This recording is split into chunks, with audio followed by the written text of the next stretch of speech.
Un homme est assis sur une chaise. Ses poignets sont attachés. Sa respiration est rapide, saccadée.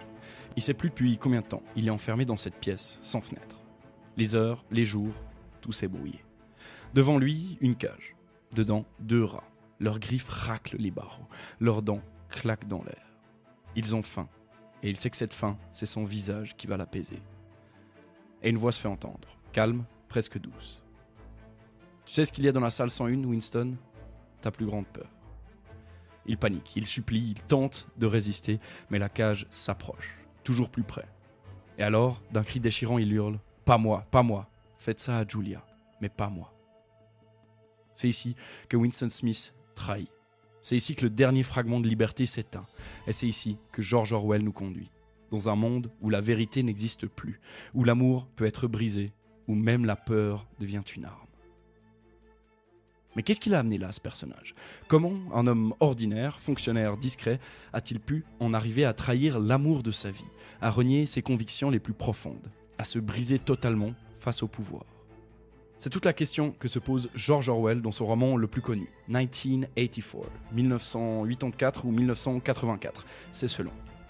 Ce livre, c'est bien plus qu'une dystopie, c'est une fable politique, un miroir déformant mais terriblement lucide, qui parle du pouvoir, de la vérité et de la fragilité de nos libertés.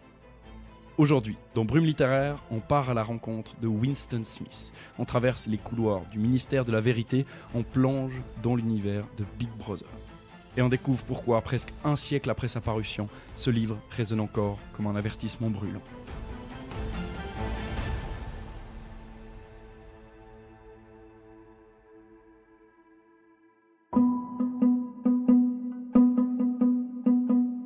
« 1984 », c'est un titre simple, une année. Et pourtant, un monde entier se cache derrière. George Orwell publie ce roman en 1949, mais il ne nous parle pas seulement de l'avenir. Il nous parle de nous, de nos peurs, de nos fragilités. L'histoire, c'est celle de Winston Smith, un homme ordinaire employé au ministère de la Vérité qui passe ses journées à réécrire le passé pour l'adapter aux besoins du parti. C'est un homme qui doute en silence, qui rêve d'écrire, d'aimer, de penser librement. Un homme qui rencontre Julia, qui croit découvrir la résistance, mais qui va finir broyé, humilié, détruit. 3 grands actes structurent le roman. D'abord, la vie quotidienne sous Big Brother et la naissance du doute. Puis, l'amour clandestin, fragile, avec Julia. Et enfin, une chute. Arrestation, torture, rééducation. Jusqu'à cette phrase finale qui glace le sang. Il aimait Big Brother. Mais 1984, c'est pas seulement une intrigue. C'est un laboratoire de concepts, une plongée dans un univers où la surveillance, la propagande et la manipulation du langage deviennent des armes de domination. Et tout cela se résume dans les 3 slogans, répétés partout, sur les murs, dans les télécrans, dans les esprits. La guerre, c'est la paix. La liberté, c'est l'esclavage. L'ignorance, c'est la force.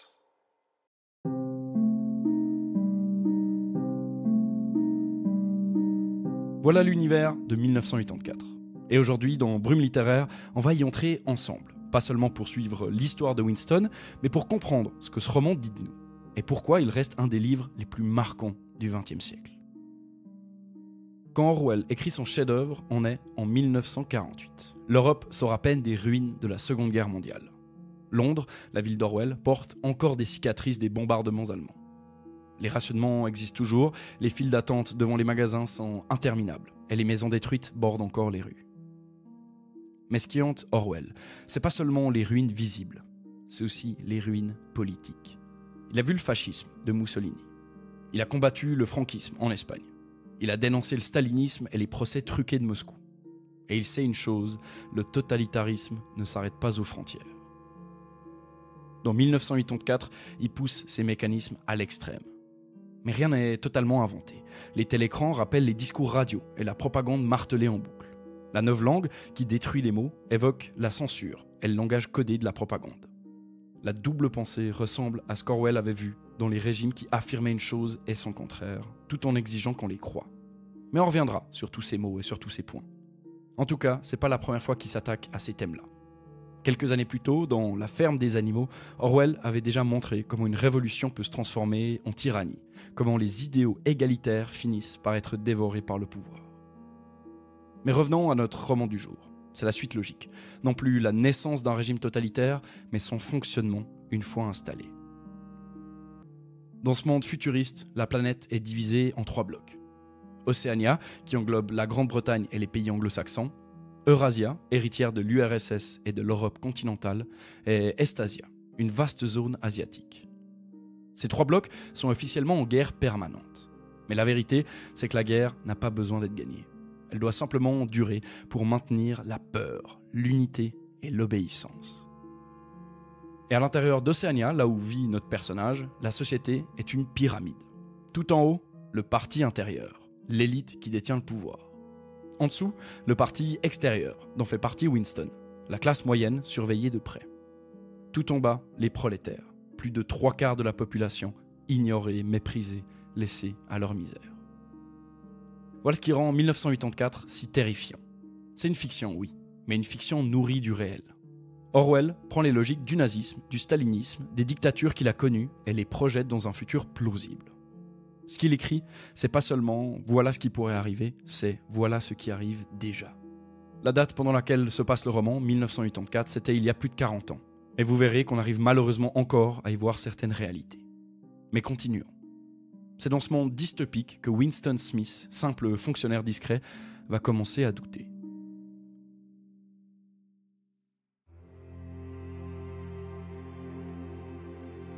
Dans les rues de Londres, il y a des affiches collées partout. Un visage sévère et immobile, des yeux noirs qui semblent suivre chacun de vos pas. Et en dessous, ces mots. Big Brother is watching you. Big Brother vous regarde. Plus qu'un slogan, c'est une vérité. Partout dans les appartements, les usines, les couloirs des ministères, des télécrans veillent. Comme des télévisions qui, d'un côté, diffusent en continu la propagande du parti, et de l'autre, ces écrans voient, ils entendent, ils enregistrent.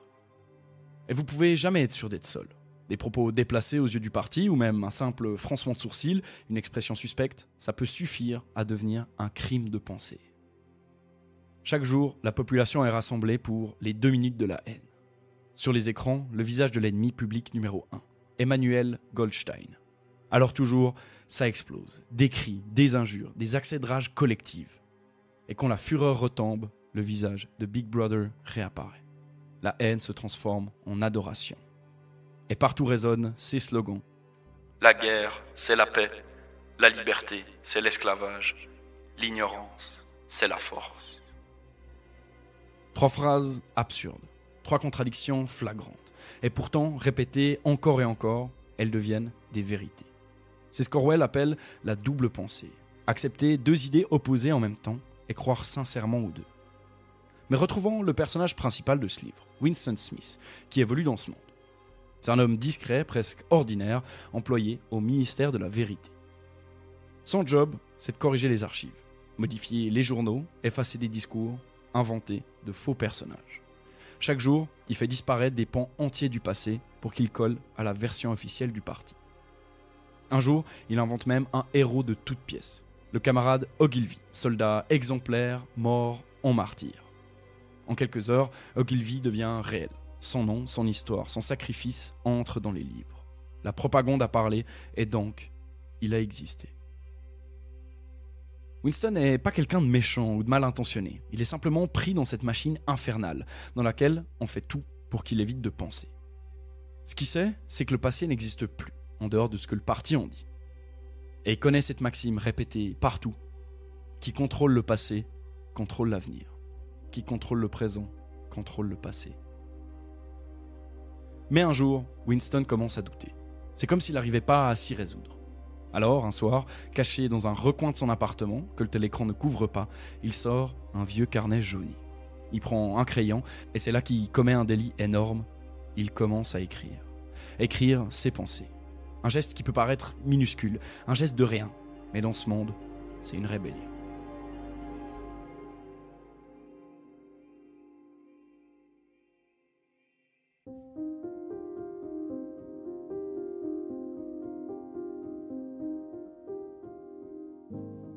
Un jour, au milieu de cette mécanique implacable, Winston croise une jeune femme, Julia. Brune, sportive, un air discipliné, uniforme, impeccable. Elle fait partie de la Ligue anti-sexe des juniors, symbole vivant de la pureté exigée par le parti. Et Winston d'abord la déteste. Il est persuadé qu'elle est une espionne de la police de la pensée. Il faut à tout prix qu'il lui cache les textes qu'il écrit. Mais pourtant, un matin, elle lui glisse un billet dans la main. Quelques mots griffonnés à la hâte. « Je vous aime ». C'est impensable. Dans ce monde où aimer est déjà un crime, Julia ose écrire ça. C'est presque comme si elle commettait un double crime. Et c'est là que tout bascule, que le roman change de dimension. On va pas lire un journal quotidien de ce que c'est que de vivre dans cet univers dystopique, mais on va lire une vraie révolte. Ils vont se retrouver en secret, au départ à la campagne, à l'abri des fougères, puis dans une petite chambre, au-dessus d'une boutique dans le quartier des prolétaires. Là, pas de tel écran. Seulement une vieille horloge, des draps froissés et le luxe le plus interdit de tous, la liberté. Ils rient, parlent, font l'amour, et dans ces instants volés, Winston comprend quelque chose de terrible. Dans ce monde, aimer devient un acte politique. Chaque baiser est une rébellion, chaque caresse est une victoire contre Big Brother. Ils savent tous les deux que ça ne durera pas, ils savent que tôt ou tard, ils seront découverts. Mais ce court sursis suffit à Winston pour croire qu'une résistance existe vraiment. Il prend conscience du combat de la fraternité, une organisation secrète qui lutterait contre le parti. Et surtout, il croit encore à cette phrase gravée dans son esprit. La liberté, c'est la liberté de dire que 2 et 2 font 4. Parce qu'à partir du moment où on peut dire ça, que 2 et 2 font 4, alors on peut encore penser librement. Et tant qu'il aime Julia, tant qu'elle existe à ses côtés, Winston garde l'illusion que la vérité peut survivre et qu'un autre monde est possible.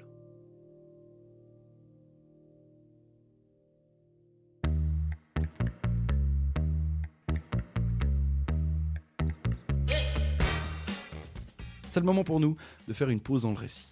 Où est-ce qu'on en est ? On a suivi Winston dans un monde où l'histoire est réécrite chaque jour, où même un froncement de sourcils peut être un crime. Et pourtant, au milieu de cette mécanique glaciale, il a trouvé quelque chose de fragile, d'inattendu, l'amour et l'écriture. Bien plus qu'une simple passion clandestine, c'est une révolte. Parce que dans un régime où tout est surveillé, où tout est réglementé, s'abandonner à un sentiment intime, à un désir, c'est dire non. Non à la peur, non au contrôle, non au parti. Et c'est là qu'Orwell nous tend un miroir. Il nous montre que la vraie liberté ne commence pas par de grands discours ou des révolutions spectaculaires. Elle commence dans des gestes minuscules. Un mot griffonné, un baiser volé, une phrase presque un peu bête, mais irréductible. 2 et 2 font 4. Alors oui, peut-être que vous pensez que Winston et Julia ont aucune chance. Et je vous donnerai raison. Mais ce qui compte, c'est ce qu'ils incarnent. L'idée que tant qu'il reste un espace, même minuscule, pour l'intime, pour la vérité, il reste une forme de résistance possible. Mais ce qu'Orwell dit aussi, peut-être de façon un peu plus détournée, c'est qu'il faut absolument garantir ces espaces. Il faut de l'intimité pour rester libre. Et c'est un discours qui résonne encore aujourd'hui, avec nos libertés qui tendent à nous échapper parfois. La liberté, c'est ce qui nous sauve des régimes totalitaires. Mais avant de repenser notre monde, plongeons encore un peu plus en profondeur dans celui de Winston et Julia, pour voir ce qu'ils ont d'autre à nous dire.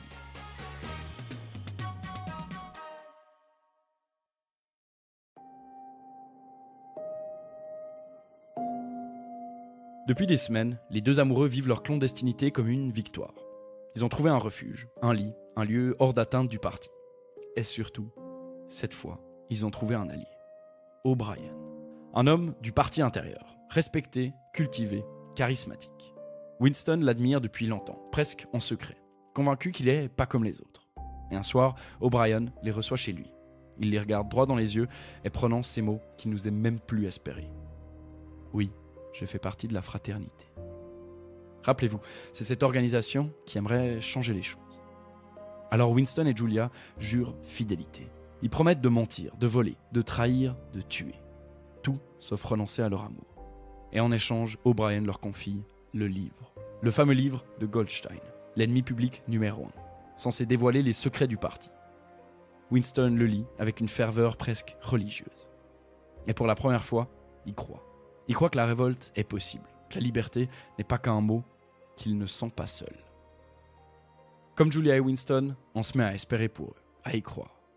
Mais tout comme eux, on s'est fait avoir. Le parti ne laisse jamais d'espace. Et un soir, dans leur mansarde, tout bascule. Winston et Julia sont enlacés, persuadés d'être à l'abri, quand soudain, une voix métallique gronde derrière un tableau accroché au mur. Un tel écran. Ils étaient observés depuis le début. Chaque mot, chaque caresse, chaque rêve de liberté, tout était enregistré. La police de la pensée envahit la chambre. On les sépare, on les frappe, on les arrache l'un à l'autre. Et là, dans le chaos, Winston croise le regard d'O'Brien. Il sourit, mais ce sourire-là n'a plus rien de complice. C'est le sourire de celui qui a gagné depuis le début, le sourire de la trahison. La vérité tombe, implacable. La fraternité n'existait pas. Le livre n'était qu'une fabrication du parti, et O'Brien n'a jamais été un allié. Voilà la véritable cruauté du système. Il ne se contente pas de surveiller ou de punir. Il fabrique l'espoir pour mieux l'écraser. Il donne l'illusion de la vérité pour que la chute soit encore plus brutale. L'ignorance, c'est la force. Dans 1984, le pouvoir cherche pas seulement à contrôler vos actes. Il veut posséder vos pensées, vos souvenirs, vos émotions. Il veut que vous finissiez par aimer celui qui vous écrase. Et maintenant, le piège est refermé.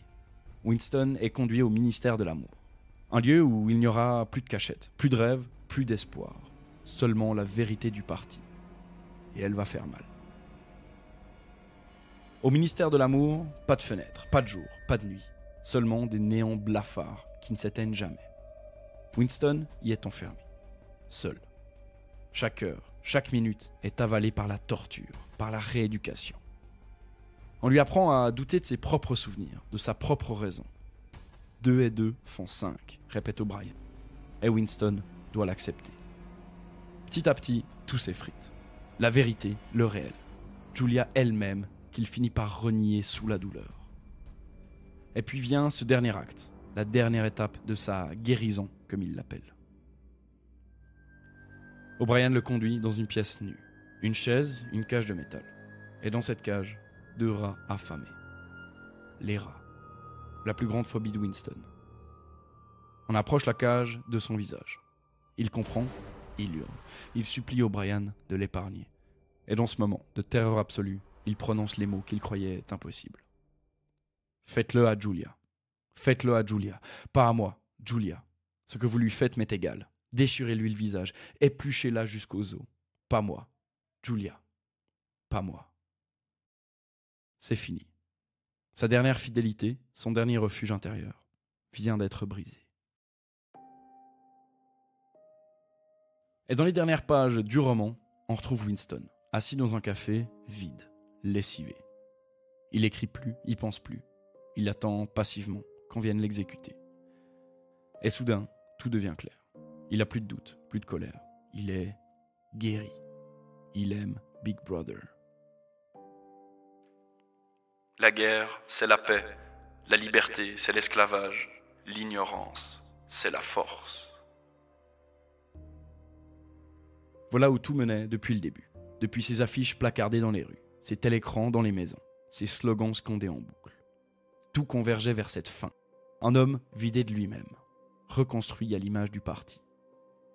Winston Smith n'existe plus. Il ne reste que l'amour pour Big Brother.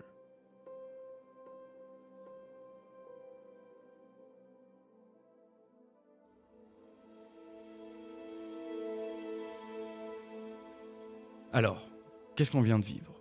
Une expérience unique, dérangeante et qu'on ne peut plus oublier. 1984, c'est pas seulement l'histoire d'un homme brisé par un régime totalitaire. C'est une parabole, un miroir tendu à toutes les sociétés. Première grande idée, le contrôle du passé et de la mémoire. Rappelez-vous, qui contrôle le passé, contrôle l'avenir, qui contrôle le présent, contrôle le passé. En effaçant les archives, en réécrivant les journaux, en inventant de faux personnages comme le camarade Ogilvy, le parti fait disparaître toute trace du réel. Pire que ça, c'est même notre personnage principal qui s'occupe de cette tâche. Il est l'un des rouages remplaçables de cette machine que rien ne peut arrêter. La mémoire n'est plus une vérité collective, c'est une marchandise politique. Deuxième idée, le langage comme arme. Avec la novlangue, chaque mot supprimé est une pensée interdite. Réduire le vocabulaire, c'est réduire la liberté intérieure. C'est pas pour rien qu'on dit qu'il est plus facile d'exprimer sa pensée quand on a un vocabulaire riche et élargi. On arrive à être plus précis, à décrire sans erreur les choses les plus complexes. Mais même les mots qui nous paraissent les plus simples sont essentiels. Si vous n'avez plus les mots pour dire « liberté », alors la liberté elle-même disparaît. Troisième idée, la double pensée. Accepter deux vérités contradictoires et les croire toutes les deux. Croire que 2 et 2 font 4, mais que 2 et 2 font aussi 5, si le parti l'exige. C'est l'ultime prison, non pas celle du corps, mais celle de l'esprit. On est contrôlé de l'intérieur, on ne peut plus rien faire. Et enfin, quatrième point, il y a cette idée terrible, l'amour comme dernier refuge. Aimer Julia pour Winston, c'était résister. Mais le parti va jusqu'à détruire ce refuge intime. La trahison de Winston n'est pas seulement une faiblesse humaine. Elle montre qu'aucun espace, même le plus secret, le plus privé, n'échappe au pouvoir. La guerre, c'est la paix. La liberté, c'est l'esclavage. L'ignorance, c'est la force. Voilà la mécanique de ce roman. Un système qui ne se contente pas d'obéir, mais qui exige qu'on croie. Qui exige qu'on aime celui qui nous écrase. Et c'est pour ça que ce roman continue de nous hanter. 1984, 1984, 1984. Ce n'est pas une prophétie. C'est pas Orwell qui nous dit « voilà ce qui arrivera ». C'est un avertissement. Un cri lancé d'abord à son époque, mais qui traverse les décennies et arrive jusqu'à nous. Et si ce roman est encore lu, encore discuté, c'est parce qu'il vieillit pas. Ces concepts sont devenus universels. Big Brother, la novlangue, la double pensée, la police de la pensée. Autant de mots qui servent encore aujourd'hui à désigner des dérives réelles. On enrichit notre vocabulaire pour éviter qu'un système ne nous en prive. Ce que décrit Orwell, c'est pas seulement un cauchemar imaginaire. C'est une grille de lecture, une manière de voir les manipulations, les mensonges et les compromissions qui traversent nos sociétés. Mais je veux pas finir sur une note sombre, parce que 1984, c'est pas qu'une plongée dans la noirceur. C'est aussi un livre qui nous tend des clés. Il nous dit « attention, faites en sorte que cela n'arrive pas ». Et ça, c'est à nous de décider si on veut le faire ou non. Alors, laissez-moi vous poser une question. Dans quel domaine de votre vie acceptez-vous peut-être que 2 et 2 fassent 5 ? Ou laissez-vous passer un mensonge, une incohérence, une contradiction, simplement parce que c'est plus confortable d'y croire que de le contester ? C'est peut-être ça, la vraie force du roman. Nous obliger à nous poser la question, même si ça peut être désagréable. Et si cet épisode vous a plu, si vous aimez ce voyage dans les romans comme on voyage dans une époque, une idée ou une émotion, alors prenez quelques secondes pour soutenir Brume littéraire. Un commentaire, une note, 5 étoiles sur votre application de podcast, ça fait toute la différence, vraiment. C'est ce qui me permet de continuer à faire découvrir ces histoires à de nouveaux auditeurs et à des nouvelles auditrices. Et pourquoi pas partager cet épisode pour faire passer ce message au plus grand nombre, faisant tout pour que jamais ces slogans ne traversent nos rues. La guerre, c'est la paix. La liberté, c'est l'esclavage. L'ignorance, c'est la force.